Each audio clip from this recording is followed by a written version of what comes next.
నేను ట్రీట్ చేసే అన్ని జబ్బుల్లో వరస్ట్ జబ్బు వారికోస్ వెయిన్స్. ఎందుకంటే చూడ్డానికి మాత్రమే కాదండి ఈ సమస్య, లోపల రక్తనాళాలతో మొదలై జబ్బు పైనున్న చర్మం కానీ లోపల టిష్యూస్ని కూడా ఇన్ఫెక్షన్ వచ్చే అవకాశం ఉంటుంది. అండ్ ఈ జబ్బుని ట్రీట్ చేయడానికి నేను గంటన్నర టైం స్పెండ్ చేస్తాను ఒక్కొక్క పేషెంట్ మీద. కానీ ఈ గంటన్నర అయిన వెంటనే జబ్బుని ఇట్లా తీసి అవతల వేయలేము మనం. ఎందుకంటే ఈ ఏవైతే ఫ్యాక్టర్స్ వలన ఈ ప్రాబ్లం వచ్చిందో ఆ ఫ్యాక్టర్స్ని కంట్రోల్ చేసుకోకపోతే ఈ జబ్బు మళ్ళీ వస్తుంది. అండ్ కొన్నిసార్లు పైన డ్యామేజ్ అయిన స్కిన్ కానీ ఏదైతే ఉందో అది రికవర్ అవడానికి కొన్ని సంవత్సరాలు పడుతుంది. అందుకనేసే నాకు కష్టమైన పార్ట్ ఎక్కడ వస్తుందంటే treatment part it's not the టఫర్ part.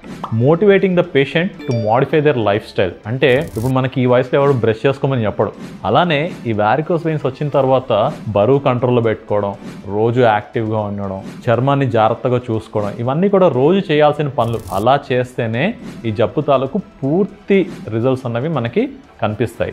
Life style modifications mandatory. జబ్బు రావద్దు అంటే నా చేతిలో 90% ఉందనుకుంటే మిగతా 10% మీ చేతిలో ఉంది. అండ్ అది మీరు రోజు చేస్తేనే ఈ జబ్బు అన్నది మళ్ళీ రాకుండా ఉంటుంది. ఐఎమ్ డాక్టర్ శ్రీధర్ దేవు, by profession endovascular interventional radiologist.